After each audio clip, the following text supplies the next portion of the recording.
Hello everyone, welcome back to my YouTube channel doctor Kapil Dhawan. तो आज हम पढ़ने वाले हैं कार्नो इंजन के बारे में। तो कार्नो इंजन क्या होता है, इसकी डिस्कवरी और क्या इमेजिनेशन था इसके पीछे। जो निकोलस कार्नो थे, ठीक है, इन्होंने इसको इसके बारे में बताया था और सन 1824 में इसके बारे में बताया था उन्होंने। और एक ऐसे इंजन की इन्होंने कल्पना की थी जिसकी एफिशिएंसी लगभग 100% तक हो। ठीक है, ऐसे ऐसे इन्होंने इमेजिन किया था कि मैं एक ऐसा इंजन बनाऊंगा जिसकी एफिशिएंसी क्या हो, लगभग 100% तक। मतलब वो जितनी हीट ले, किसी भी कोई सिस्टम है, वो क्या करे, जितनी हीट ले रहा है वो उतनी हीट को क्या कर रहा है, उसको उससे मैकेनिकल वर्क में कन्वर्ट कर रहा है। हीट ली और उससे क्या किया, मैकेनिकल वर्क, और 100% एफिशिएंसी के साथ क्या करे, वो वर्क करे। लेकिन ऐसा इंजन आप जानते हो आइडियली तो पॉसिबल है नहीं। जैसे आइडियल गैस है, आइडियल गैस तो होती ही नहीं है, रियल गैस होती है। और आइडियल गैस के जो इक्वेशंस है, इक्वेशंस के जो रूल्स हैं, ठीक है, जो भी इसके नियम हैं, वो सभी फॉलो नहीं होते रियल गैस पर। क्लियर है। तो उसी तरीके से एक कार्नो इंजन ने जो सोचा था कि कार्नो इंजन बनाऊंगा और ऐसा इंजन बनाऊंगा जिसकी एफिशिएंसी क्या हो 100%, तो ये पॉसिबल नहीं है। ठीक है, लेकिन फिर भी इसके बारे में इन्होंने क्या बताया था और किस तरीके से वर्क करेगा और क्या इसके पीछे इनकी स्ट्रेटेजी थी और किस तरीके से अपन मैथमेटिकल चीज़ों को आगे बढ़ेंगे, तो वो सारी चीज़ें मैं आपको डिस्कस करने वाला हूँ वन बाय वन। देखो, सबसे पहले तो मैं आपको बताऊं कार्नो इंजन है क्या चीज़। कार्नो इंजन क्या है, पहली बात तो एक हीट इंजन है। ये क्या है, क्या ये कार्नो इंजन एक हीट इंजन है जो क्या करता है, यहाँ से इसके पास कोई सोर्स होगा, उससे क्या लेगा, ये हीट को लेगा। ठीक है, और इसको जितना वर्क करना है उतना वर्क करेगा ये।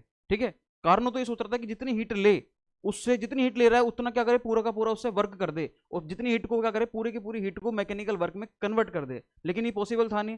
मतलब इसमें क्या है, ऐसा इंजन है ये जो क्या करता है, हीट सोर्स से हीट को लेता है। जैसे इसने क्या ली, Q1 हीट ली, ठीक है, और इसने क्या किया, हीट जो जितना वर्क करना था कर दिया, और बाकी वो क्या करा, इसने सिंक में डाल दिया। क्लियर है, जितनी हीट लेनी थी उतनी हीट ली, बाकी को इसमें डाल दी सिंक में। तो इसमें दो चीजें हो गई। एक तो क्या करता है, ये ऐसा इंजन है जो क्या करता है, किसी सोर्स से हीट को लेगा और क्या करेगा, जो वर्क करना है वर्क कर दिया, बाकी हीट को क्या करेगा, ये सिंक में डाल देगा। तो इसमें एक सोर्स होगा और एक क्या होगा, सिंक। दो चीज तो आपको पता लग गई। और एक खुद इंजन है ये। अभी इंजन में होता क्या है, इसमें एक सिलेंडर होता है, क्या होता है, गैस का सिलेंडर, जिसके ऊपर क्या लगा होता है, एक पिस्टन लगा होता है। मैं बताता हूँ मैं आपको इसके बारे में। तो इसके कंपोनेंट आपको पता होना चाहिए। इसकी स्ट्रेटजी मैंने आपको बता दी कि ये एक कार्नो जो थे, वो एक ऐसे इंजन की कल्पना कर रहे थे जो क्या करे, 100% एफिशिएंसी के साथ वर्क करे। तो उन्होंने क्या किया, सबसे पहले एक सोर्स लिया। ठीक है, उस सोर्स से क्या करा, एक ऐसा सिस्टम लिया, या फिर एक ऐसा इन्होंने क्या बनाया, गैस सिलेंडर लिया जो क्या करे, सोर्स से हीट को ले और क्या करे, जितना वर्क करना है उतना वर्क करे, बाकी को किसमें डाल दे, सिंक में डाल दे। तो इस तरीके से इसको अपन देखें क्या करा। देखो, ये हीट इंजन है। हीट इंजन ने क्या किया, इसने हीट सोर्स से क्या ली, हीट ली, कितनी ली, Q1 ली, और क्या किया इसने, कुछ वर्क किया। अब वर्क कितना किया मैं आपको बताता हूँ, और बाकी क्या करी, जो भी बची इसने क्या करी, Q2 हीट थी उसको सिंक को दे दी। सिंक का मतलब होता है कि उसको दे देना। ठीक है, सोर्स को दे, मतलब सोर्स से ली और बाकी दे दी। ठीक है, मतलब ये ऐसा है, इसको अपन कोल्ड सिस्टम भी बोल सकते हैं, कोल्ड सिस्टम। और ये क्या होता है, हॉट। ये क्या होता है, हॉट। हॉट क्यों बोला इसको, क्योंकि इसके पास इतनी एनर्जी है, इससे कितनी भी एनर्जी ले लो इसकी कोई फर्क नहीं पड़ने वाला। ठीक है, इसके टेम्परेचर पे जरा सा भी फर्क नहीं पड़ता। जब भी अपन देखेंगे कि जब इस ये हीट इंजन जो है, जब इससे हीट को लेगा, तो उस केस में क्या करेगा, इसमें टेम्परेचर में कोई फर्क नहीं आता। तभी तो अपन बोलते हैं कि फर्स्ट प्रोसेस जो रहने वाली है वो कौन सी रहने वाली है, आइसोथर्मल प्रोसेस। वो रहेगी कौन सी, आइसोथर्मल प्रोसेस। क्यों, क्योंकि ये हीट सोर्स जो है, ये हीट सोर्स ऐसा सोर्स है जिससे आप कितनी भी हीट को ले लो उसके टेम्परेचर में कोई फर्क नहीं पड़ने वाला। जैसे अपना सूर्य है, सन है, इससे आप हीट ले लो तो ये थोड़ी कि इसके कुछ इंपैक्ट पड़ जाएगा कि भैया अब इसका टेम्परेचर कम हो गया, नहीं। ठीक है, उसी तरीके से क्या होता है, हीट सोर्स होता है ये, इससे आप कितनी भी हीट लो इसके कोई फर्क नहीं पड़ने वाला, इसके टेम्परेचर में कोई फर्क नहीं पड़ता। उसी तरीके से सिंक है, इसको आप कितनी भी हीट दो, इसके टेम्परेचर में कोई चेंज नहीं आएगा, कोई इंपैक्ट नहीं पड़ेगा। तो इससे तो आप कितनी भी आप हीट ले सकते हो, इसको आप कितनी भी हीट दे सकते हो। तो इस पर बेस्ड था अपना कार्नो इंजन। क्लियर। तो इसमें अगर मैं वर्क की बात करूं तो वर्क क्या हो जाएगा, Q1 माइनस Q2। मतलब इसने क्या करा, Q1 तो हीट ली और जो Q2 थी वो दे दी, तो इसमें जितनी हीट इसके पास बची उससे ही तो वर्क करेगा ये। भाई अल्टीमेटली वर्क है क्या, वर्क है क्या, जितनी हीट ले रहा है उससे वो कितना मैकेनिकल वर्क में उसको कन्वर्ट कर रहा है। तो जितनी हीट ली और जितनी इसने निकाली, उसका जो बीच का डिफरेंस है Q1 माइनस Q2, वही तो मेरा क्या रहेगा, वर्क रहेगा। क्लियर है, आगे देखो। हाँ जी, the ratio of work obtained in cyclic process. पहली बात तो क्या होती है, कार्नो जो इंजन है, कार्नो इंजन ये कार्नो साइकिल पर बेस्ड है। किस पर बेस्ड है, कार्नो साइकिल पर। अभी कार्नो साइकिल में क्या होती है, 4 प्रोसेस होती हैं इसमें। ठीक है, अब मैं उसके बारे में बताऊंगा एक एक करके। उससे पहले आपको मैं एक चीज बताना चाहूंगा, तभी आप उन 4 प्रोसेस को सीख पाओगे। 4 चीज क्या है, उनके ऊपर बोलते हैं 4 कंपोनेंट। वो कंपोनेंट के बारे में बताऊंगा। उससे पहले आप देखो, अगर मैं किसी भी जो कार्नो ने इंजन की कल्पना करी थी, जिस इंजन की कल्पना करी थी उसकी एफिशिएंसी की बात करूं, तो उसकी एफिशिएंसी क्या होती है, सुनना भैया ध्यान से। हाँ जी, जितनी हीट वो ले रहा है Q1, जितनी हीट वो ले रहा है Q1, ठीक है, उससे कितना वर्क करे। मतलब इसने Q1 हीट तो ली, अभी Q1 हीट से कितना वर्क करेगा, कितना वर्क करेगा W। ठीक है, इसको मैं क्या बोलूंगा, इसकी एफिशिएंसी। इसको आप ऐसे समझ लो जैसे आपका 100 मार्क्स का पेपर है, ठीक है, आपके 100 में से कितने मार्क्स आ रहे हैं, तो ये Q1 क्या है, टोटल 100 मार्क्स है भाई। Q1 इसने हीट ली तो वो तो मैक्सिमम हो गई ना, तो ये तो 100 मार्क्स हो गए, और आपने उसमें कितने मार्क्स लेकर आए आप, तो इसने Q1 हीट ली, इसने कितना वर्क किया, तो W/Q1 ये क्या हो गई उसकी एफिशिएंसी। जैसे आपने कोई एग्जाम दिया केमिस्ट्री का, 100 मार्क्स का था, उसमें से आपके 80 मार्क्स आए, तो 80/100 क्या हो जाएगा, आपकी एफिशिएंसी हो जाएगी वो। उसी तरीके से एफिशिएंसी बराबर क्या हो गया, W/Q1। अब देखो वर्क क्या है यहाँ पर, वर्क मैंने अभी आपको बताया कि Q1 - Q2, मतलब उसने जितनी हीट ली और बाकी जितनी सिंक को दे दी, तो Q1 - Q2 क्या हो गया, वर्क, W हो गया ये, W बराबर क्या हो गया, Q1 - Q2। अब मैं इसको यहाँ पर शो करूँ इस तरीके से, तो क्या हो जाएगा, एफिशिएंसी बराबर W/Q1 है, W क्या है मेरा, Q1 - Q2, इसका डिफरेंस, ठीक है, अपॉन क्या है, Q1। अब मैं इसको सोल्व करूंगा तो Q1 अपॉन क्या हो जाएगा, Q1 - Q2/Q1, तो Q1 से तो क्या होगा, Q1 गया, बचा क्या, एफिशिएंसी 1 - Q2/Q1। अब ध्यान रखना ये इक्वेशन को ध्यान रखना, बहुत इंपॉर्टेंट इक्वेशन है ये, ठीक है। एफिशिएंसी अपन यहीं से निकालेंगे, किस तरीके से निकालेंगे, पहले अपन प्रोसेस के बारे में सीखेंगे, उसके बाद अपन एफिशिएंसी के बारे में सीखेंगे, क्लियर, देखना आगे। अब पहली बात मैं आपको बता दूं, कार्नो हीट इंजन किस तरीके से बना हुआ है, इसमें कितने कंपोनेंट है, ठीक है, कंपोनेंट के बारे में बताता हूँ। देखो समझना, ये समझ में आ गया तो सबको समझ में आ गया, कार्नो इंजन सब यही है, कार्नो इंजन ले दे के यही है, क्लियर है। इसमें देखो कंपोनेंट कौन कौन से हैं, एक कंपोनेंट तो है इसमें सोर्स, क्या है, एक कंपोनेंट तो कौन सा है इसमें, सोर्स, क्लियर। एक कंपोनेंट क्या है इसमें, सिंक, कौन सा है, एक तो सोर्स है और एक कौन है, सिंक। अभी मैंने सिखाया था आपको स्टार्टिंग में, सोर्स मतलब कितनी भी हीट ले लो, सिंक मतलब कितनी भी हीट दे दो उसको, ठीक है। एक है अपने पास इंसुलेटिंग स्टैंड, मतलब ये हो गया नंबर 3, और एक क्या आ गया अपने पास, सिलेंडर, नंबर 4।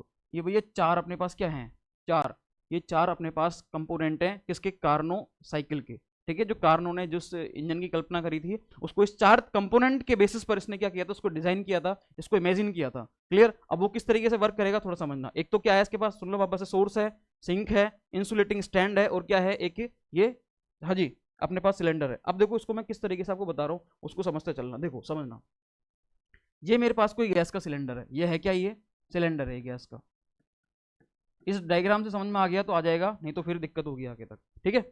मेरे पास क्या एक सिलेंडर है जिसमें क्या भरी हुई है, गैस भरी हुई है, क्लियर, गैस भरी हुई है, और इसके ऊपर एक पिस्टन लगा हुआ है, और ये जो 2 दीवारें हैं, ये आप देख रहे हो, जो दीवारें देख रहे हो ना, ये वाली और ये वाली, ये इस तरीके से है कि यहाँ से आप हीट को ना तो ले सकते ना दे सकते। हाँ, ये नीचे वाला जो ये वाला हिस्सा है, ये वाला, ये, इससे आप हीट ले सकते हो, इससे आप हीट दे सकते हो। तो जब मैं इसको किसी सिस्टम पर यहाँ पर रखूंगा, हॉट बॉडी पर, तो क्या करेगा, ये नीचे से इस पोर्शन से हीट को लेगा, किसको लेगा, टेम्परेचर को लेगा, और जब मैं इसको यहाँ सिंक पर रखूंगा तो ये क्या करेगा, हीट को देगा, क्लियर है। तो ये तो मेरा क्या हो गया, सिलेंडर हो गया।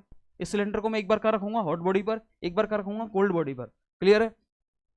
और ये जो चौथी चीज है, ये वाली जिसको मैं बोल रहा हूँ इंसुलेटिंग स्टैंड, ये ऐसा स्टैंड होता है कि अगर मैंने इस गैस के सिलेंडर को इसके ऊपर रख दिया, तो भैया उस केस में क्या करेगा, ना तो ये हीट को लेगा ना ये हीट को देगा। यहाँ पर तो क्या हो रहा है, हीट को ले रहा है, इधर हीट को दे रहा है, और अगर इंसुलेटिंग स्टैंड पर रख दिया तो भैया इंसुलेटर हो गया वो, मतलब हीट को ना तो ले रहा है ना वो दे रहा है, क्लियर है। दोनों ही केस में क्या करेगा, ये यहाँ पर हीट को ना तो लेगा ना देगा, इस केस में हीट को देगा, इस केस में हीट को लेगा। और यही अपनी प्रोसेस होंगी जब मैं इस सिलेंडर को इसके ऊपर रहूंगा, हॉट बॉडी के ऊपर, तो हॉट बॉडी से क्या करेगा, ये हीट को लेगा, जब हीट को लेगा तो उस केस में क्या होगा, एक्सपेंशन होगा। जब ये हीट को लेगा तो क्या होगा, एक्सपेंशन। तो एक्सपेंशन जब होगा, यहाँ पर सुनना ध्यान से, जब एक्सपेंशन होगा तो देखो हॉट बॉडी इससे कितना ही आप टेम्परेचर ले लो, कितनी हीट ले लो, कोई फर्क नहीं पड़ने वाला, मतलब टेम्परेचर इसके टेम्परेचर का इसके कोई इंपैक्ट नहीं पड़ेगा, टेम्परेचर क्या रहेगा, कॉन्स्टेंट रहेगा, ठीक है, कोई फर्क नहीं पड़ने वाला। इसीलिए जब ये इस गैस सिलेंडर को मैं यहाँ पर रखूंगा तो जो फर्स्ट प्रोसेस कहलाएगी मेरी, वो क्या कहलाएगी, आइसोथर्मल एक्सपेंशन प्रोसेस। वो क्या कहलाएगी, आइसोथर्मल एक्सपेंशन प्रोसेस,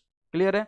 फिर वापस से जब मैं इसको यहाँ पर लेकर आऊंगा इसके ऊपर, अब मैंने रख दिया कि इसके ऊपर इंसुलेटिंग स्टैंड के ऊपर, तो इंसुलेटिंग स्टैंड के ऊपर रखूंगा तो क्या होगा, अब भैया ये इसके ऊपर चिपक जाएगा, और चिपकने के बाद अब ये जो सिस्टम है, ये जो सिलेंडर है, ना तो ये हीट ले सकता ना ये हीट दे सकता, सही है, ना तो ये हीट ले सकता ना दे सकता। और इसी को मैंने क्या बोला, एडियाबेटिक, इसको मैंने क्या बोला, एडियाबेटिक, मैंने आपको सिखाया हुआ है एडियाबेटिक प्रोसेस के बारे में। एडियाबेटिक प्रोसेस का मतलब क्या होता है, जो ऐसा सिस्टम जो सराउंडिंग से ना तो हीट को ले ना हीट को दे, क्लियर है। तो यहां पर जो प्रोसेस होगी वो कौन सी होगी, एडियाबेटिकली होगी। वो कौन सी होगी, एडियाबेटिकली, क्लियर है।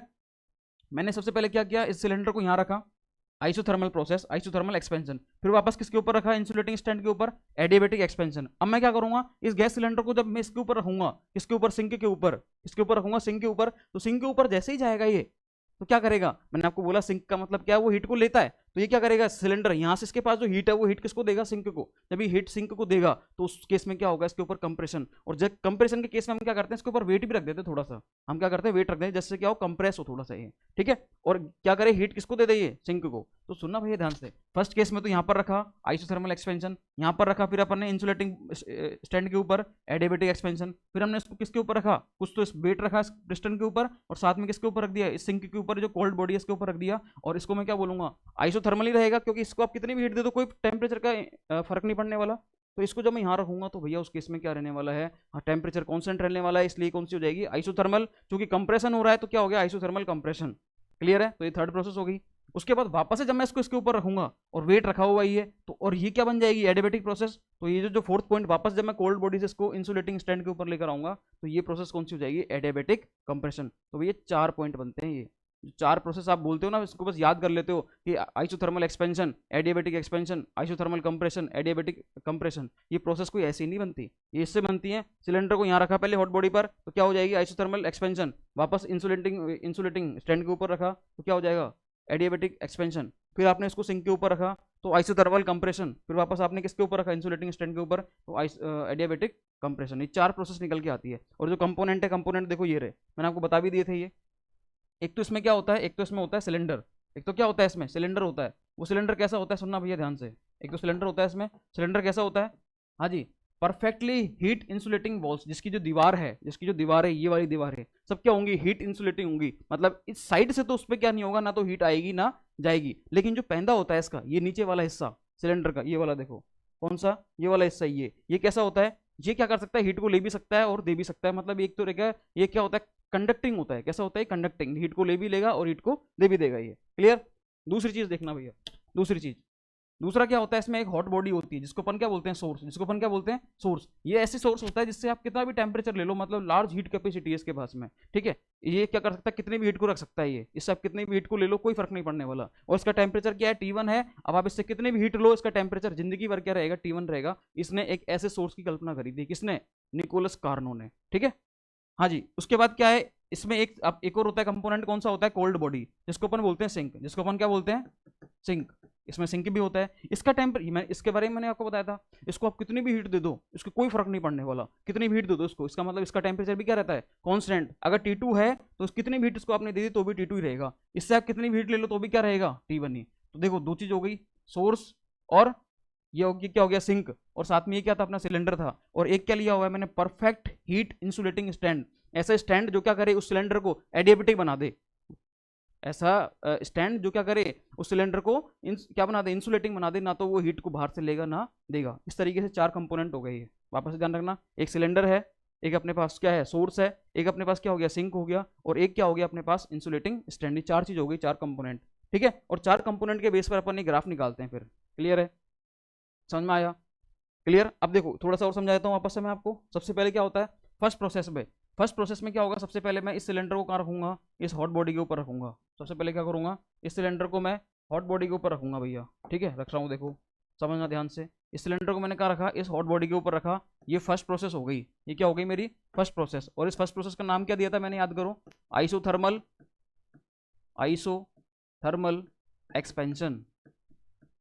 एक्सपेंशन। क्लियर है। जब मैंने इसको यहां रखा, अब देखो ये तो हो गई आइसोथर्मल एक्सपेंशन, क्लियर।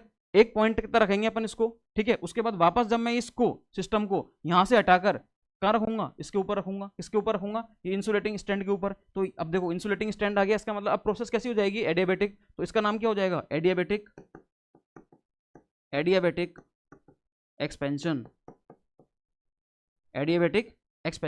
ठीक है। उसके बाद क्या होगा, ये प्रोसेस नंबर कौन सी होगी, सेकंड। उसके बाद क्या होगा, एक पॉइंट तक होगा ये। उसके बाद मैं क्या करूंगा, इस सिस्टम को, सॉरी ये जो सिलेंडर है इसको मैं क्या रखूंगा, इसके ऊपर, किसके ऊपर, सिंक के ऊपर। ये थर्ड प्रोसेस हो जाएगी, इसका नाम क्या हो जाएगा, वापस से देखो, इससे टेम्परेचर कितना ही इसको दे दो कोई फर्क नहीं पड़ता, इसलिए आइसोथर्मल, ठीक है। और साथ ही साथ क्या हुआ, यहाँ पर वेट रखा हुआ है मैंने, इसलिए इसका नाम क्या हो जाएगा, कंप्रेशन, क्योंकि कंप्रेस होगा ना, वेट रख दिया मैंने इसके ऊपर, ठीक है। ये क्या करेगा, हीट इसको देगा। और जैसे ही ये प्रोसेस हुई एक पॉइंट के बाद, उसके बाद मैं क्या करूंगा, सिलेंडर को यहाँ से उठाऊंगा कोल्ड बॉडी से, और किसके ऊपर रख दूंगा, वापस मैं इसको इसके ऊपर रख दूंगा, इस इंसुलेटिंग जो स्टैंड है इसके ऊपर रख दूंगा। और इस प्रोसेस का नाम हो जाएगा फोर्थ। और फोर्थ का नाम क्या हो जाएगा, हाँ जी, क्योंकि ये इंसुलेटिंग स्टैंड के ऊपर रखने में आया तो इसका नाम हो जाएगा एडियाबैटिक। क्या हो जाएगा, एडियाबेटिक, और चूंकि वेट रखा हुआ है इसके ऊपर, पिस्टन के ऊपर, तो क्या होगा कंप्रेशन, तो ये क्या होगी एडियाबेटिक कंप्रेशन।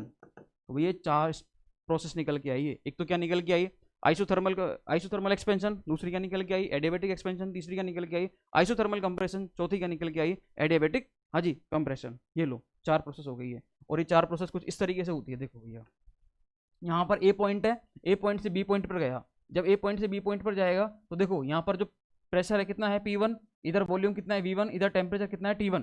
ठीक है, जब आइसोथर्मली एक्सपेंशन होगा तो देखो प्रेशर चेंज होगा, एक्सपेंशन हो रहा है तो क्या होगा प्रेशर चेंज होगा, इसके अलावा वॉल्यूम भी चेंज होगा, V1 से V2 वॉल्यूम भी चेंज होगा इस केस में। लेकिन जो टेम्परेचर है वो क्या रहेगा, टेम्परेचर भैया T1 ही रहने वाला है। टेम्परेचर क्या रहने वाला है T1, इधर भी और इधर भी T1। क्यों, क्योंकि आइसोथर्मल लिखा हुआ है यहाँ पर।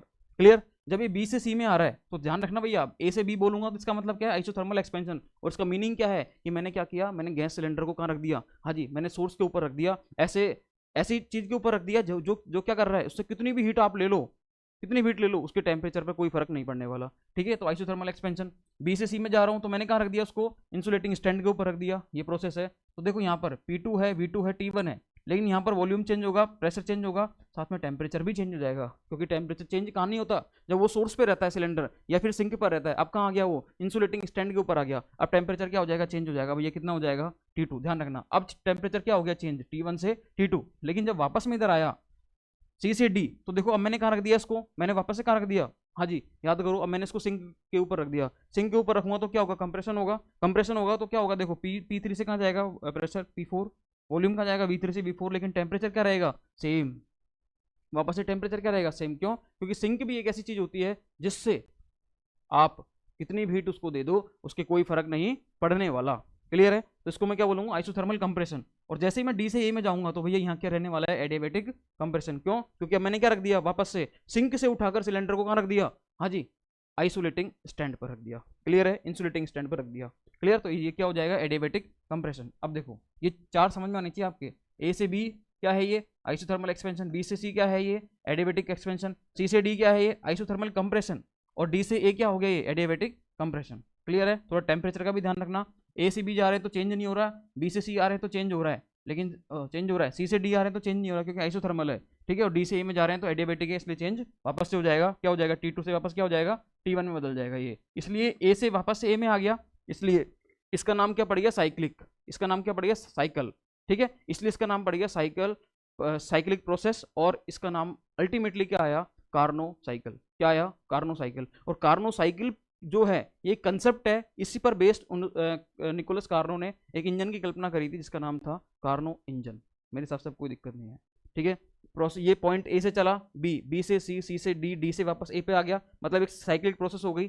ठीक है, क्या होगी साइक्लिक प्रोसेस, चूंकि किसने दी थी कार्नो ने, तो नाम क्या पड़ गया कार्नो साइकिल। अब ये इंजन की कल्पना कर रहा है इसलिए इसका नाम क्या हो गया कार्नो इंजन, जो बेस्ड है किस पर कार्नो साइकिल पर। क्लियर, देखो आगे चलना। प्रोसेस 1 क्या कहती है, प्रोसेस 1 मैंने आपको बता ही दिया वैसे तो सब कुछ। अब देखो ये थ्योरी है, थ्योरी देख लेना आप, तो बाकी मैंने आपको सिखा दिया। इसमें होता क्या है कि सिलेंडर को सबसे पहले क्या करा मैंने, पुट ऑन रख दिया, कहाँ पर रख दिया सोर्स पर। किस पर रखा, सोर्स पर। सोर्स का मतलब क्या है कि ऐसा चीज जिस पर क्या हो, जिससे आप कितनी भी हीट ले लो कोई फर्क नहीं पड़ने वाला उसके। एंड हाँ जी, and weight on the piston are remove, मतलब जो पिस्टन के ऊपर वेट था उसको मैंने हटा दिया। Clear, and infinitely small steps. Clear, the working substance expand slowly, तो होगा क्या उससे, जो सिलेंडर है, सिलेंडर में क्या गैस भरी हुई है, उसको मैं क्या बोल रहा हूँ वर्किंग सब्सटेंस, वो क्या करेगा धीरे धीरे एक्सपेंड करेगा, एक्सपेंशन होगा उसमें। ठीक है, धीरे धीरे क्या होगा उसमें एक्सपेंशन होगा, स्लोली स्लोली। तो doing work raising the piston, तो उससे क्या होगा पिस्टन ऊपर जाएगा, पिस्टन ऊपर जाएगा तो क्या होगा during this process substance takes place, substance takes heat, कहाँ से सोर्स से। भैया सुनना ध्यान से, जैसे ही मैंने क्या करा सिलेंडर को कहाँ रखा, मैंने इसको सोर्स के ऊपर रखा, तो क्या करेगा धीरे धीरे ये उस सोर्स से क्या लेगा हीट को लेगा, और क्या करेगा धीरे धीरे एक्सपेंड करेगा, एक्सपेंशन होगा इसमें। और जो वेट रखा हुआ है उस वेट को तो मैंने हटा दिया, ये जो उसने बोला ये क्या किया, the weight on the piston are removed in infinitely small step, मतलब उसको हटाया मैंने, तो धीरे धीरे क्या होगा धीरे धीरे धीरे धीरे वो एक्सपेंड करेगा। कैसे करेगा, isothermally. Clear, from the source ने हीट ले ली। अब expansion is isothermal at constant temperature, आपको पता है एट कॉन्स्टेंट टेम्परेचर पर जो एक्सपेंशन हो रहा है यहाँ पर कैसा हो रहा है isothermal.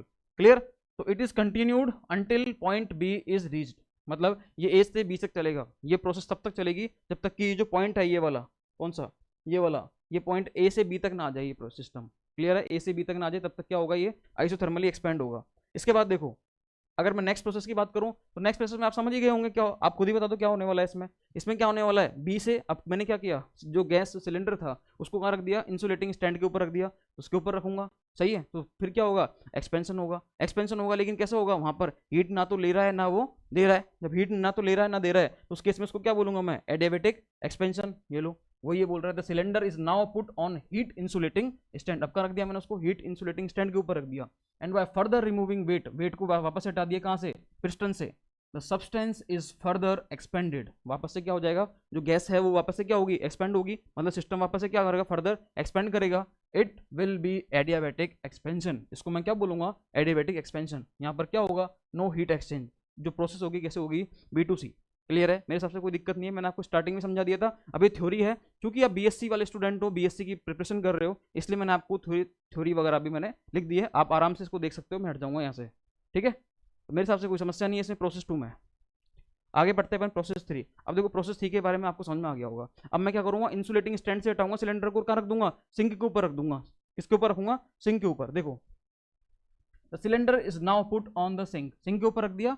Wait are now placed, अब क्या करूंगा मैं, वेट को रखूंगा। क्यों, क्योंकि जब मैं सिंक के ऊपर रखूंगा तो मेरे को थोड़ा कंप्रेस करना पड़ेगा, तो कंप्रेस में हाथ से तो करूंगा नहीं, मैं क्या करूंगा, उस पिस्टन के ऊपर वेट रख दूंगा। मैं क्या कर दूंगा, उसके ऊपर वेट रख दूंगा, कुछ वजन रख दूंगा, वेट रख दिया तो सब्सटेंस इज कंप्रेस्ड। अब जब वेट रखा तो जो पिस्टन है वो क्या होगा, धीरे धीरे कंप्रेस होगा। वो कंप्रेस होगा तो क्या होगा, हाँ जी, कंप्रेस होगा तो क्या होगा, वॉल्यूम कम होगा। और ये किस तरीके का हो रहा है, आइसोथर्मली। क्यों, क्योंकि भैया सिंक भी ऐसी चीज है जिससे आप कितनी भी हीट दे दो, जिसको आप कितनी भी हीट दे दो उसके टेम्परेचर में कोई फर्क नहीं पड़ने वाला, इसलिए क्या हो जाएगा, ये भी आइसोथर्मली हो जाएगा। और जो प्रोसेस होगी कि कहां से कहां तक होगी, सी से लेकर डी तक। अभी मैंने इनकी इक्वेशन पर नहीं आ रहा, अभी तो मैं समझा रहा हूं आपको, केवल इक्वेशन पर भी आऊंगा अभी इसके जस्ट बाद। जैसे मैं चारों प्रोसेस आपको समझा दूंगा, फिर मैं इक्वेशन पर आऊंगा कि इसका नेट एफिशिएंसी किस तरीके से रहने वाली है, कितना वर्क हुआ इसमें। क्लियर है, हाँ जी, हेलो हेलो, हाँ जी ठीक है, ओके आवाज आ रही है।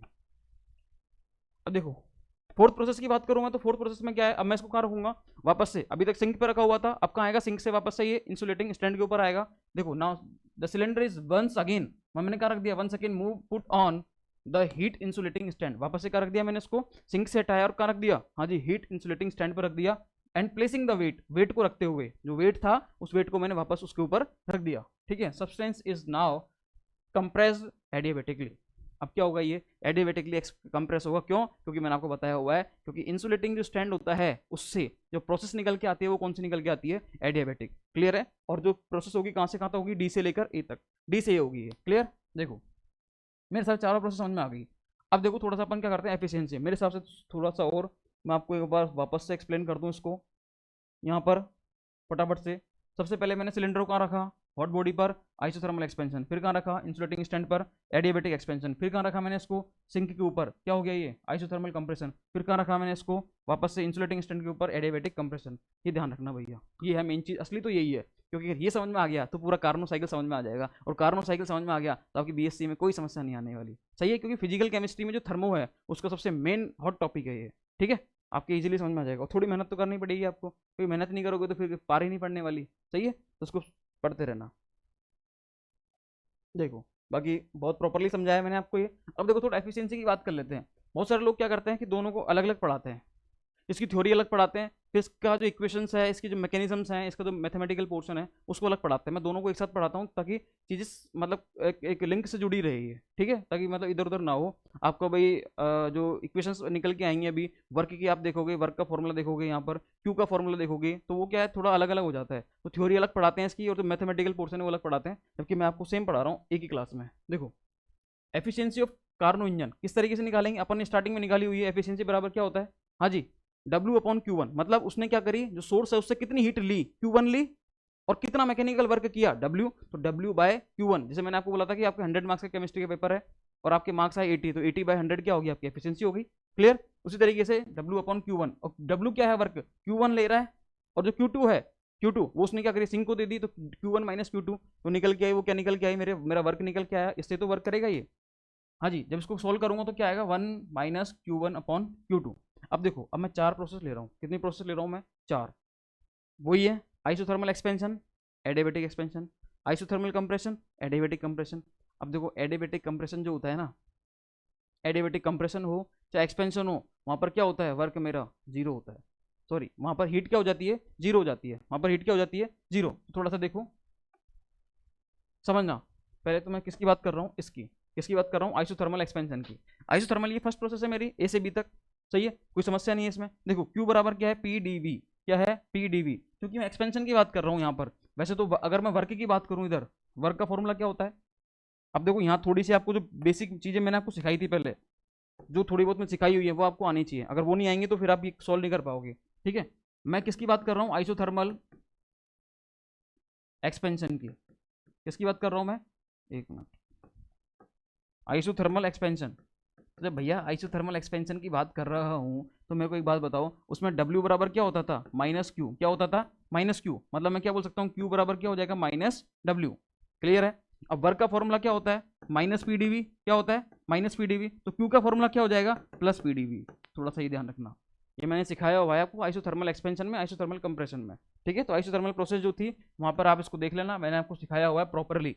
अब वो कौन सा लेक्चर है देख लेना, ये अपना लेक्चर नंबर 12 है, ठीक है। अब देखो यहाँ पर क्या हो गया, पी डी वी, लेकिन प्लस का लिया है, अब प्लस का क्यों लिया है ध्यान रखना, क्योंकि मैं क्यों निकाल रहा हूँ, क्या निकाल रहा हूँ, क्यों। अगर मैं वर्क निकालता तो क्या आता है, माइनस पी डी वी, और क्यों निकाल रहा हूँ तो क्यों में ऑलरेडी क्या आ रहा है, माइनस, इसलिए क्या हो जाएगा ये प्लस पी डी वी, ठीक है। अब जो प्रेशर है, प्रेशर इसको मैं क्या कर रहा हूँ, आइडियल गैस इक्वेशन से रिप्लेस कर रहा हूँ, किस तरीके से, आपको पता है पीवी बराबर क्या होता है, आर टी या एन आर टी, क्लियर। तो पी को मैंने क्या किया, रिप्लेस कर दिया किससे, इससे, तो क्या आ जाएगा, पी बराबर क्या हो जाएगा, आर टी अपॉन वी। तो मैंने क्या किया देखो इधर, हाँ जी, P को मैंने रिप्लेस किया तो आर टी अपॉन वी। अब T मैं कौन सा लूंगा, क्योंकि यहाँ पर T कैसा है, टेम्परेचर है, क्या है, टेम्परेचर, लेकिन कौन सा, T1 है, तो मैंने क्या किया, T1 लिया, ठीक है। और यहाँ पर मैं वॉल्यूम क्या ले लूंगा, अभी तो वॉल्यूम ही है, और इसकी लिमिट क्या लगाऊंगा, क्योंकि आइसोथर्मल एक्सपेंशन चल रहा है, बताओ, खुद ही बताना आप मेरे को कि आइसोथर्मल एक्सपेंशन चल रहा है, देखना खुद ही बताना इसमें, आइसोथर्मल एक्सपेंशन चल रहा है यहाँ से यहाँ तक, तो जो वॉल्यूम है वो कहाँ से कहाँ तक एक्सपेंड करेगा, V1 से V2 तक, V1 से V2 तक, और जो टेम्परेचर क्या रहने वाला है, T1 से T1 ही रहने वाला है। बहुत बढ़िया, अब तो कोई समस्या नहीं है इसमें, देखो अब तो कोई दिक्कत ही नहीं है। तो V1 से V2 मैंने क्या लगा दी, इसकी लिमिट लगा दी, और आर टी अपॉन वी ये है ही है, ठीक है। अब देखना थोड़ा सा इसको सॉल्व कर लेते हैं अपन, हल्का सा सॉल्व करने से क्या होगा, चीज़ें आसान हो जाएंगी थोड़ी और। देखो आर कॉन्स्टेंट है और टी जो है ये भी कॉन्स्टेंट है, तो आर क्या लिख दिया मैंने, आर टी वन, ठीक है। अब इसका मैं क्या कर रहा हूँ, इसका मतलब क्या होता है, देखो मैंने आपको बोला हुआ है कि ये साइन किसका होता है, इंटीग्रेशन का, समाकलन का, V1 से V2 तक होगा, और क्या लिखा हुआ है, 1 अपॉन वी डी वी, तो 1 upon V dot D V, limit क्या है, V1 से लेकर V2 तक। अब मैं इसको सोल्व कर देता हूँ, इधर क्या बचेगा, आर टी वन, हाँ जी आर टी वन, और 1 अपॉन वी का इंटीग्रेशन क्या होता है, एल एन वी, ये लो एल एन वी, क्लियर। और लिमिट क्या है यहाँ पर, V2 से, सॉरी V1 से V2, V1 से V2, तो इस तरीके से यहाँ पर मेरा फॉर्मूला अल्टीमेटली क्या निकल के आएगा, एक मिनट थोड़ा इसको इधर कर देते हैं, हाँ जी अब कोई दिक्कत नहीं, स्पेस हो गया अपने पास। देखो यहाँ से क्या निकल के आएगा, क्यू बराबर फाइनली क्या निकल के आया, R T one L N, V2 से V1 आएगा तो क्या हो जाएगा, V2 बाई V1, ये लो भैया बहुत काम का फॉर्मूला निकल के आ गया। इक्वेशन नंबर इसको मैंने क्या दे दिया, 1 दे दिया, इक्वेशन क्या दे दिया मैंने इसको, 1। उसी तरीके से यहाँ पर आ जाओ, किसमें, इसमें एडियाबेटिक एक्सपेंशन में, ये लो भैया। अब देखो Q है यहाँ पर एडियाबेटिक एक्सपेंशन में, क्योंकि इसमें क्या होता है, Q बराबर W होता है। भैया ऐसे मत बोल देना कि आइसोथर्मल में अलग था यहाँ अलग है, ये सिखाई हुई है सारी चीजें मैंने आपको। आइसोथर्मल में क्या होता है, Q बराबर माइनस डब्ल्यू, और यहाँ पर एडियाबेटिक में क्या हो जाएगा, Q बराबर W, क्लियर है। अब देखो ठीक है, एक मिनट एक मिनट, ये किसके लिए है, कंप्रेशन के केस के लिए भैया, किसके लिए, कंप्रेशन के लिए। देख लो आप ये क्या हुआ है, सॉरी एक मिनट,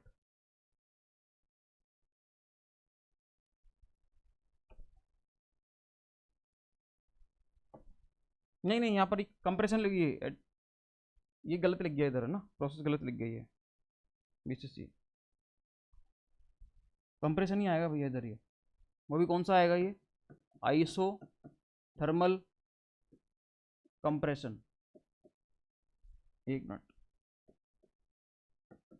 आइसोथर्मल कंप्रेशन, ठीक है। अब आइसोथर्मल कंप्रेशन है कहाँ से कहाँ तक, देखो इधर लिमिट देखो इसकी, आइसोथर्मल कंप्रेशन सी से लेकर डी तक, तो भैया लिख दो इसको, सी से डी, सी से डी। अब देखो कोई दिक्कत नहीं है, वो थोड़ा सा मिस्टेक हो जाती है कई बार, जो टेक्निकल टीम है वो इनके बारे में लिखती है तो उनसे थोड़ी मिस्टेक हो जाती है, उन्होंने गलत लिख दिया हुआ इसको, क्योंकि इसके बाद जस्ट कौन सी प्रोसेस थी, आइसोथर्मल एक्सपेंशन के बाद कौन सी प्रोसेस थी, एडियाबेटिक एक्सपेंशन, तो उन्होंने सीधे एडियाबेटिक एक्सपेंशन लिख दिया, कि आना क्या चाहिए था यहाँ पर, आइसोथर्मल कंप्रेशन। अब देखो समझना वापस को ध्यान, इस बात को ध्यान से, अभी मैंने आपको एक चीज बताई यहाँ पर, थोड़ा वापस से देखो इधर, आइसोथर्मल कंप्रेशन में क्या कर रहा हूँ मैं, सी से डी तक जा रहा हूँ, तो थोड़ा ये और देखो, सी से डी तक जब मैं आया तो प्रेशर कितना है P3, तो P4 हो गया, वॉल्यूम कितना है V3, तो V4 हो गया, और साथ में टेम्परेचर क्या T2 से T2 ही रहा। ये सुनना, आइसोथर्मल है तो टेम्परेचर तो सेम रहेगा, लेकिन वॉल्यूम क्या हो जाएगा, V3 से V4 हो जाएगा, क्या हो जाएगा, V3 से V4, अपन को ध्यान रखना ही है। हाँ जी, वॉल्यूम क्या हो जाएगा, V3 से V4, अगर मैं बात करूँ इधर तो V3 से क्या हो गया, V4। ये लो, तो मैं यहाँ पर लिमिट क्या लगा दी मैंने, देखो लिमिट सही लगी हुई है, बस यहाँ थोड़ा लिखने में मिस्टेक हुई थी। Q2 बराबर क्या हो जाएगा, V3 से V4 माइनस PdV, क्लियर, क्योंकि यहाँ पर मैं क्या लगाऊंगा, माइनस इसलिए लगा रहा हूँ क्योंकि कंप्रेशन की बात है, किसकी बात है, कंप्रेशन की, तो इसलिए क्या हो जाएगा, Q की बात कर रहा हूँ मैं, तो क्या हो जाएगा यहाँ पर माइनस PdV। लेकिन यही अगर एक्सपेंशन होता तो वापस से क्या आ जाता, माइनस W, तो प्लस PdV आ जाता, जैसा कि कहाँ हुआ था अभी आइसोथर्मल एक्सपेंशन के केस में हुआ था, क्लियर है। इसको यहाँ से हटा दो एक बार, आइसोथर्मल ही रहना, तो आइसोथर्मल कंप्रेशन, ताकि आप कंफ्यूज ना हो। थोड़े से जो मैंने आपको आइसोथर्मल और एडियाबेटिक सिखाई हुई है उनको थोड़ा ध्यान से पढ़ना भैया, क्लियर। देखो माइनस PdV सॉल्व करो उसको वापस से, हाँ जी, V3 से V4, अब जो प्रेशर है इसको भी रिप्लेस कर दो वापस से, RT/V, अब T क्या आएगा यहाँ पर भैया, T2 आएगा टेम्परेचर, डॉट क्या आ जाएगा, DV, सही है। Q2 बराबर क्या आ गया, वापस देखो, R कॉन्स्टेंट है, V कॉन्स्टेंट है, R कॉन्स्टेंट है और T2 कॉन्स्टेंट है, वो लिमिट क्या हो गई, V3 से V4, इधर क्या चल रहा है माइनस, इधर भी क्या चलेगा माइनस, क्लियर। हाँ जी, 1/V डॉट DV। अब इसको सोल्व करेंगे तो क्या आएगा, R माइनस R T2, इधर देखना ln, हाँ जी, upper limit minus lower limit, तो क्या आ जाएगा ln V4/V3। अब ये साइन क्या है माइनस का, ln की चीजों को जब आप उल्टा करते हो तो साइन चेंज हो जाता है, क्लियर। तो कैसे चेंज होगा देखना भैया, Q2 बराबर, हाँ जी, माइनस, तो हट गया, उल्टा कर देना इसको, तो क्या बचेगा, RT2 ln, ये उल्टा हो जाएगा, V4 V3 से क्या हो जाएगा, V3/V4।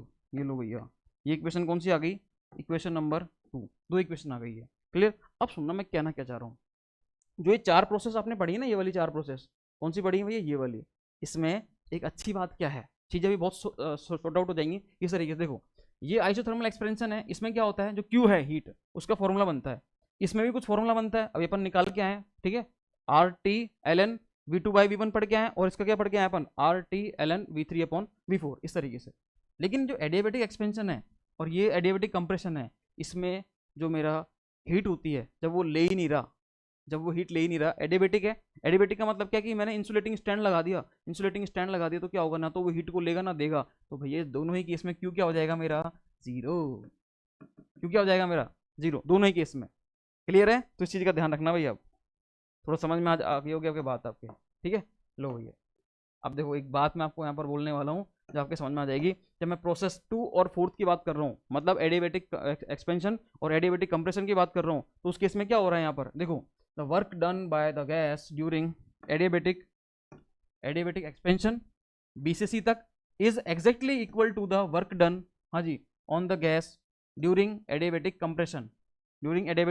कंप्रेशन, तो उससे क्या हो जाएगा, जो वर्क किस में हो रहा है, एडियाबेटिक एक्सपेंशन में हो रहा है, और जो वर्क किस में हो रहा है, एडियाबेटिक कंप्रेशन में और एडियाबेटिक एक्सपेंशन में, दोनों क्या हो रहे हैं, लगभग सेम ही हो रहे हैं, वो लगभग क्या हो रहे हैं, सेम। जब दोनों का मैग्नीट्यूड सेम है, दोनों का क्या है, मैग्नीट्यूड सेम, तो भैया इसलिए दोनों आपस में क्या हो जाएंगे, क्रॉस आउट हो जाएंगे। किस तरीके से हो जाएंगे, देखो एडियाबेटिक एक्सपेंशन में वर्क आया सपोज दैट W, और एडियाबेटिक कंप्रेशन में वर्क आया कितना, -W, तो भैया दोनों क्या हो गए, ये सॉरी इसका तो आ गया W, इसका क्या आ गया, -W। जब दोनों को अपन जोड़ेंगे, दोनों को अपन देखेंगे, तो भैया दोनों आपस में क्या हो जाएंगे, कैंसिल आउट हो जाएंगे, क्योंकि दोनों क्या है, एग्जैक्टली इक्वल है, ये क्लियर है। इसलिए अपन कभी भी एडियाबेटिक एक्सपेंशन वाला जो काम है, ये एक मिनट, जो एडियाबेटिक अपन पढ़ते हैं, एक मिनट, हाँ जी, एडियाबेटिक प्रोसेस जो होती है, इसमें अपन क्या करते हैं, वर्क को जीरो कर देते हैं, वर्क को क्या कर देते हैं, जीरो। देखो इधर क्या बोला है मैंने, work done by the gas during adiabatic expansion is exactly equal to the work done on the gas during adiabatic compression. मतलब जो एडियाबेटिक एक्सपेंशन में जो वर्क आ रहा है और एडियाबेटिक कंप्रेशन में जो वर्क आ रहा है, दोनों क्या आ रहे हैं, सेम। क्यों आ रहे हैं, क्योंकि भैया हीट सेम है, हीट क्या है, सेम। क्यों है हीट सेम, क्योंकि मैंने क्या बोला हुआ, एडियाबेटिक प्रोसेस है, तो वहां पर ना तो हीट को लेगा ना हीट को देगा, तो उस केस में क्या जाता है, वर्क यहाँ पर दोनों में सेम आ जाएगा, चाहे एडियाबेटिक एक्सपेंशन हो चाहे क्या हो, कंप्रेशन, ठीक है। इसलिए क्या हो जाएगा, work done during the adiabatic process क्या हो जाएगा, जीरो। तो देखो अपन को एडियाबेटिक एक्सपेंशन का वर्क नहीं निकालना, अपन को एडियाबेटिक कंप्रेशन का वर्क नहीं निकालना, क्यों? वो तो क्या हो गए, जीरो हो गया, ठीक है, दोनों आपस में मिलके। लेकिन अब जब नेट की बात करेंगे, नेट वर्क इसमें ड्यूरिंग एडियाबेटिक प्रोसेस, ठीक है, तो वो तो कितना हो गया, जीरो हो गया। लेकिन नेट वर्क अपन टोटल बात करते हैं, टोटल वर्क ड्यूरिंग एडियाबेटिक क्यों आएगा यहाँ पर, ड्यूरिंग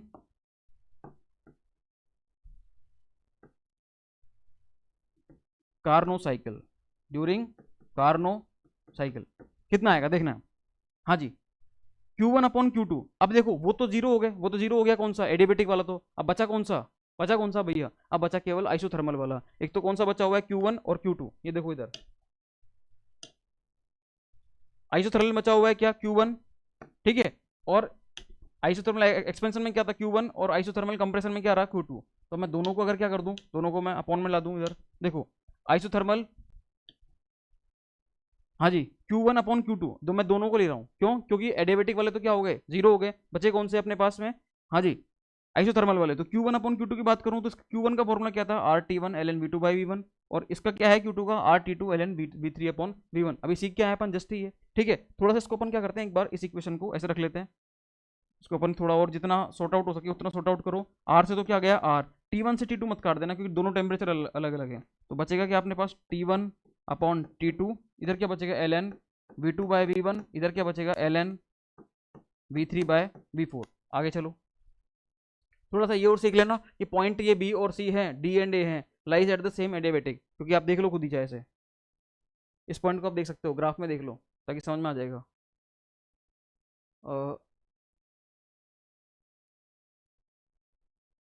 कहाँ गया ग्राफ, कहाँ गया, देखो ये रहा, हाँ जी, पॉइंट बी और सी है, ये भी क्या है, दोनों एडियाबेटिक के लिए है। पॉइंट डी और ए भी क्या है, दोनों एडियाबेटिक के लिए। ये दोनों पॉइंट क्या है, एडियाबेटिक, ये दोनों पॉइंट क्या है, एडियाबेटिक। इसलिए इसने क्या बोल दिया, ये सारे पॉइंट जो है बी एंड सी और डी एंड ए, ये किसके लिए है, एडियाबेटिक के लिए है। तो यहीं पर अपन थोड़ा सा क्या देख लेते हैं कि point B and C and D and A lies at the same adiabatic. इसलिए क्या बोलूंगा मैं, अगर मैं पॉइजन्स लॉ की बात करूं, मैंने आपको सिखाया हुआ है पॉइजन्स लॉ। मैंने क्या सिखाया था आपको, जब मैंने आपको एडियाबेटिक एक्सपेंशन और कंप्रेशन सिखाया था, वहां मैंने आपको कुछ इक्वेशन सिखाई थी, पीवी गामा बराबर कॉन्स्टेंट, ठीक है, टी वी गामा -1 बराबर कॉन्स्टेंट। उसके मैंने आपको सिखाया था T gamma P1 minus gamma बराबर कॉन्स्टेंट, ये मैंने आपको सिखाया था। तो ये तो आपको पता ही होगा, टी वी गामा -1 बराबर क्या होता है, कॉन्स्टेंट। अब इस चीज़ को यहाँ अप्लाई कर दो, कैसे अप्लाई कर दो, जब मैं एक बार इसके लिए बात कर रहा हूँ, किसके लिए, Q1 के लिए, तो क्या आ जाएगा T1 V2 गामा -1, इधर क्या आ जाएगा T2 V3 गामा -1। क्लियर है। एडियाबेटिक जब मैं बी से सी की बात कर रहा हूँ, किसकी बात कर रहा हूँ, बी से सी की, तो देखो वॉल्यूम क्या है यहाँ पर V2, और ये क्या है T1 गामा -1, इन दोनों को मैंने क्या कर दिया, इक्वल कर दिया। इधर से मैं किसको इक्वल कर दिया, इधर से, इधर देखो T1 V1 गामा -1 बराबर क्या हो गया, T2 V4 गामा -1। तो मेरे हिसाब से इन दोनों में कोई समस्या नहीं है, मैंने आपको सिखाया हुआ है ये सारी चीजें, ठीक है। ये क्वेश्चन नंबर क्या हो गई 4, ये क्वेश्चन नंबर क्या हो गई 5। बोलो कोई समस्या है इसमें, इसमें कोई दिक्कत हो तो आप कमेंट बॉक्स में कमेंट कर देना यहाँ पर, क्योंकि ये सिखाया हुआ है, आप इसको इजीली कर सकते हो बहुत, इसमें कोई समस्या नहीं आएगी आपको। क्लियर, हाँ जी। अब सुनना बात को ध्यान से, यहाँ पर मैंने क्या किया, इक्वेशन 4 और इक्वेशन 5 को मैंने क्या कर दिया, इक्वल कर दिया। ऐसा मैं क्यों कर रहा हूँ, ऐसा मैं इसलिए कर रहा हूँ क्योंकि मेरे को यहाँ पर क्या करना है, इनको रिप्लेस करना है। जो ये T1 अपॉन T2 है ना, ये T1 अपॉन T2, इसको मेरे को रिप्लेस करना है। इसको मैं किससे रिप्लेस करूंगा, मैं इसको पॉइजनस इक्वेशन से रिप्लेस करूंगा। अब देखो ये थोड़ी सी स्टेप आपको दिमाग में रहनी चाहिए। अब आप बोलोगे कि हम ये कैसे याद रखें, तो ये प्रैक्टिस से आएगा, ये प्रैक्टिस से आएगा, इसके अलावा इसका कोई सोल्यूशन नहीं है। क्लियर, देखो तो मेरे को T1 बाई T2 को अगर रिप्लेस करना है तो मैं क्या करूंगा, पॉइजनस इक्वेशन से लाऊंगा। अब ऐसी कौन सी पॉइजनस इक्वेशन है जिसमें T1 और T2 आ रहे हो, तो भैया वो पॉइजनस इक्वेशन कौन सी होती है, T V gamma -1 is equal to constant, उससे आएगा ये। क्लियर, तो ये आ गया टी वी गामा -1, और ये भी क्या है, टी वी गामा। बस ये किसके लिए, T1 V2, ये इसके लिए होगी फर्स्ट प्रोसेस के लिए, ये इसके लिए होगी सेकंड प्रोसेस के लिए, ये थर्ड और ये फोर्थ, इस तरीके से हो गया अपने पास ये। क्लियर है। अब देखो यहाँ पर मैंने क्या करा, इक्वेशन 4 बराबर क्या कर दिया, इक्वेशन 5। तो देखो T1 V2, ये जो है ये वाली चीज टर्म ये इसके नीचे रख दी, T1 V2 gamma -1 upon T1 V1 gamma -1, ये इसके नीचे रख दी, इक्वेशन 4 अपॉन 5। ये वाली चीज ऊपर आ जाएगी, ये इसके नीचे आ जाएगी, T2 V3 gamma -1 upon T2 V4 gamma -1, ये आ गया यहाँ पर। अब देखो सुनना बात को ध्यान से वापस से, कौन कौन चीजें कट रही हैं उनको काट दो। T1 से क्या गया T1, T2 से क्या गया T2, बचेगा क्या यहाँ पर, देखो इधर V2 gamma -1 upon V1 gamma -1 बराबर क्या बचेगा, V3 gamma -1 upon V4 gamma minus one, बच गया ये सही। गामा माइनस वन सब में क्या आ रहा है, कॉमन आ रहा है, हटा दो सबको, हटा दिया तो क्या बचेगा, V two upon V one और V three upon V four, V two upon V one V three upon V four. ये लो भैया, बहुत काम की चीज़ आ गई, ये भी बहुत इंपॉर्टेंट इक्वेशन है भैया ये क्या है, बहुत ही ज़्यादा इंपॉर्टेंट इक्वेशन है। क्यों, क्योंकि देखो V two upon V one बराबर क्या आ गया, V three upon V four. Clear है। अब इसको अपन आगे क्या सोल्व करेंगे, देखो आगे और सुनना।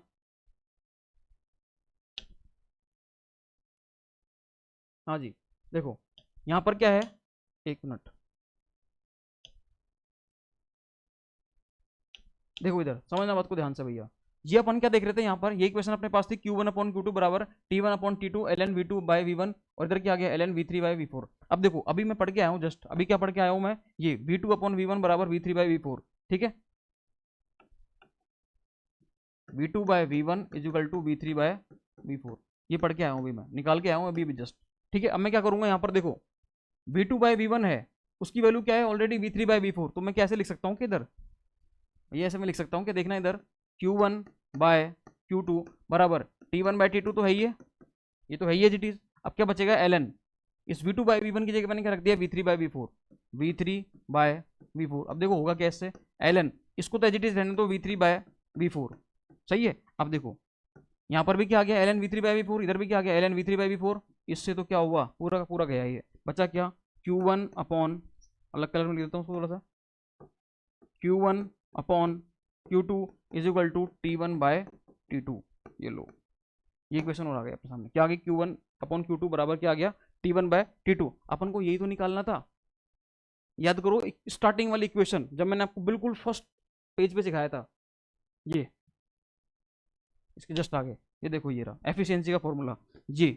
अब मेरे को यही तो निकालना है, Q two by Q one, ही तो मेरे को ये तो निकालना है Q two by Q one, क्योंकि मेरे को पता है अगर मेरे को एफिशिएंसी निकालनी तो फॉर्मूला क्या है, one minus Q two by Q one, one minus Q two by Q one. तो मेरे को Q two by Q one का अगर मेरे को वैल्यू मिल जाए कैसे भी करके, तो मैं आराम से एफिशिएंसी का फॉर्मूला निकाल सकता हूँ। तो मेरे को Q two by Q one कहाँ से मिलेगा, इन सारी प्रोसेस से मिलेगा। तो यही प्रोसेस क्या है, ये सारी है, देखो आराम से, सही है। ये अपने पास आ गया। अब मैं क्या कर रहा हूँ, इसको आगे कर रहा हूँ। मेरे को पता है कि एफिशिएंसी का फॉर्मूला क्या होता है, एफिशिएंसी बराबर one minus Q two by Q one, और Q two by Q one का फॉर्मूला अभी निकाल के आया हूँ मैं जस्ट, देखो इधर ये रहा, Q two one by Q two का फॉर्मूला क्या आया है, T one by T two. ये लो, अब सॉल्व करो इसको, एफिशिएंसी बराबर one minus Q two by Q one, तो अपने पास तो क्या है, Q one by Q two, तो उसको मैं अगर उल्टा करूंगा Q two by Q one, तो क्या आ जाएगा, ये T two by T one, simple है। अब रख दो इसकी वैल्यू इसमें, क्या रखोगे, one minus T two by T one, ये अपने पास एफिशिएंसी आ गई। अगर कई बार आपको ये नहीं मिले, कई बार ऐसी फॉर्मूला ऐसे ही मिल सकता है, एफिशिएंसी बराबर टी वन इधर आ जाएगा, तो T one minus T two upon क्या आ जाएगा, टी वन। ये लो, दोनों फॉर्मूले दोनों तरीके से मिल सकते हैं, और ये एफिशिएंसी का इतना सा फॉर्मूला है ना, T one minus T two upon T one, ये फॉर्मूला है, ये है मेन काम का, ठीक है। एफिशिएंसी यहीं से निकलती पूरी। तो थोड़ी सी बात थी इसमें, अपन ने क्या सीखा था, मैं आपको वापस से रिवाइज कर देता हूँ। मैंने आपको बताया कार्नो इंजन के बारे में। कार्नो इंजन क्या होता है, मतलब निकोलस कार्नो ने एक ऐसे इंजन की को इमेजिन किया था जो क्या करे 100% एफिशिएंसी के साथ वर्क कर सके। उसने क्या करा था, ऐसा कुछ साइक्लिक प्रोसेस बनाई थी, ऐसा कोई इंजन बनाया था जिसको क्या करे वो, जिससे क्या करे वो 100% एफिशिएंसी गेन कर सके, प्राप्त कर सके, ठीक है। एफिशिएंसी को बोलते हैं दक्षता, मतलब वो जितनी हीट ले रहा है उतना ही मैकेनिकल वर्क करे, उतना ही वर्क करे वो। लेकिन ऐसा पॉसिबल नहीं था, तो उसने क्या करा, एक सिलेंडर लिया, सिलेंडर को क्या करा उसने, एक बार सोर्स पे रखा, फिर इंसुलेटिंग स्टैंड के ऊपर रखा, फिर सिंक के ऊपर रखा, फिर इंसुलेटिंग स्टैंड के ऊपर रखा। इस तरीके से 4 प्रोसेस आई है, isothermal expansion, adiabatic expansion, isothermal compression, adiabatic compression. 4 process I, चारों से वर्क निकाला, हीट निकाली उसने। इधर देखा कि एडियाबैटिक जो एक्सपेंशन है और कंप्रेशन है, दोनों में क्या आ रहा है, दोनों में वर्क सेम आ रहा है, लेकिन अपोजिट साइन के साथ आ रहा है, इसलिए वो दोनों क्या हो गया, उनका नेट वर्क क्या हो गया, जीरो एडियाबैटिक का। तो अब बच्चा अगर अपन टोटल वर्क निकालें, तो टोटल वर्क इसका बचेगा आइसोथर्मल एक्सपेंशन का और आइसोथर्मल कंप्रेशन का, दोनों को अपन ने जोड़ दिया एक तरीके से, और जोड़ने के बाद अपन ने क्या करी, टोटल निकाली, क्या एफिशिएंसी निकाली है। लेकिन वहाँ थोड़ा सा अपन ने बीच में क्या आ गई, एक चीज़ आ गई, पॉइजनस रूल, मतलब जो पॉइजनस थ्योरम है वो आ गई, उसको थोड़ा ध्यान रखना। वो 3 चीज मैंने आपको बताई थी, पीवी गामा बराबर कॉन्स्टेंट, ठीक है, टीवी गामा माइनस वन बराबर कॉन्स्टेंट, और T gamma P one minus gamma बराबर कॉन्स्टेंट। ये 3 जो इक्वेशंस हैं, बहुत काम की इक्वेशन है ये, ठीक है। ये आपस में रिप्लेस करेंगे, किस तरीके से रिप्लेस करेंगे वो आपको पता है। और मैंने आपको सिखाया हुआ है कि C P upon C V बराबर क्या होता है, गामा। तो ध्यान रखना है गामा की वैल्यू क्या होती है, ये कहीं आपके दिमाग में आ जाएगी गामा कहाँ से आ गई है। गामा क्या होता है, C P upon C V, clear. और सी पी और सी वी क्या होते हैं, ये हीट कैपेसिटी होती है। अब मेरे सारे लेक्चर आप देख लेना, उसमें आपको सारी चीज़ें मिल जाएंगी, क्लियर है। तो ये लेक्चर में मैंने क्या बताया आपको, मेनली कार्नो इंजन के बारे में। थोड़ा सा पढ़ना, 2-3 बार रिवाइज करना, पूरी इस वीडियो को ढंग से देखना, नोट्स बनाना, और फिर भी समझ में ना आए तो वीडियो को एक बार दोबारा देख लेना, फिर भी ना आए तो कमेंट करके बता देना, मैं आपको ये नेक्स्ट क्लास में रिवाइज करा दूंगा। ठीक है, ये था अपना कार्नो इंजन। इसमें कोई समस्या हो तो बता देना। वीडियो को लाइक जरूर कर देना, चैनल को सब्सक्राइब भी कर देना, और जितना ज़्यादा हो सके इस चैनल को और वीडियो को शेयर करो। ठीक है, okay, thank you so much.